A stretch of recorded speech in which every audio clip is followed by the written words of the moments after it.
রাজনীতি যদি বিলাসে ডুবে যায় তা মানুষের থেকে বিচ্ছিন্ন হয়ে পড়ে। আমি বিশ্বাস করি রাজনীতিবিদদের দেশের সাধারণ মানুষের মতো জীবনযাপন করা উচিত, বিশেষ সুবিধাপ্রাপ্তদের মতো নয়।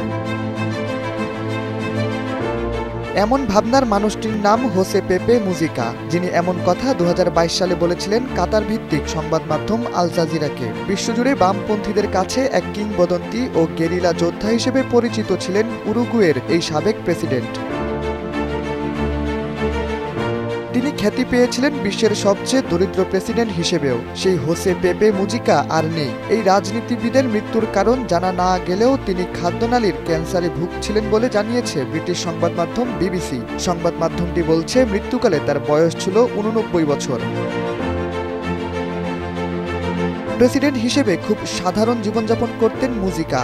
ভোগবাদের সমালোচনা, পরিবেশ বান্ধব সংস্কার এবং গাঁজা ব্যবহারের নিয়ন্ত্রণ শিথিল করার পথে নিয়ে যান। এতে লাতিন আমেরিকা সহ অন্যান্য দেশে রাজনৈতিক ব্যক্তি হিসেবে ব্যাপক পরিচিতি লাভ করে সাবেক এই প্রেসিডেন্ট। 2010 থেকে 2015 সাল পর্যন্ত উরুগুয়ে শাসন করা সাবেক এই গেরিলা তার পরিমিত জীবনযাপনের কারণে বিশ্বের সবচেয়ে গরিব প্রেসিডেন্ট হিসেবে পরিচিতি লাভ করেন। প্রেসিডেন্ট থাকার সময়ও তিনি বিলাসবহুল প্রাসাদ ছেড়ে রাজধানী মন্টেভিডিওর উপকণ্ঠে নিজ ফুল চাষের খামারে বসবাস করতেন।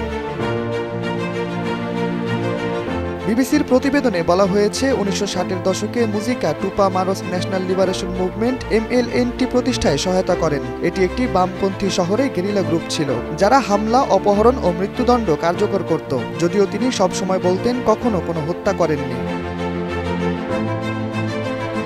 কিউবার বিপ্লব ও আন্তর্জাতিক সমাজতন্ত্রে প্রভাবিত হয়ে MLNT উরুগুয়ের সরকারের বিরুদ্ধে গোপনে প্রতিরোধ প্রচারণা শুরু করে মুজিকা। যদিও তৎকালীন সরকার সাংবিধানিক ও গণতান্ত্রিক ছিল, তবুও বামপন্থীরা ক্রমবর্ধমান কর্তৃত্ববাদী বলে অভিযোগ করেন।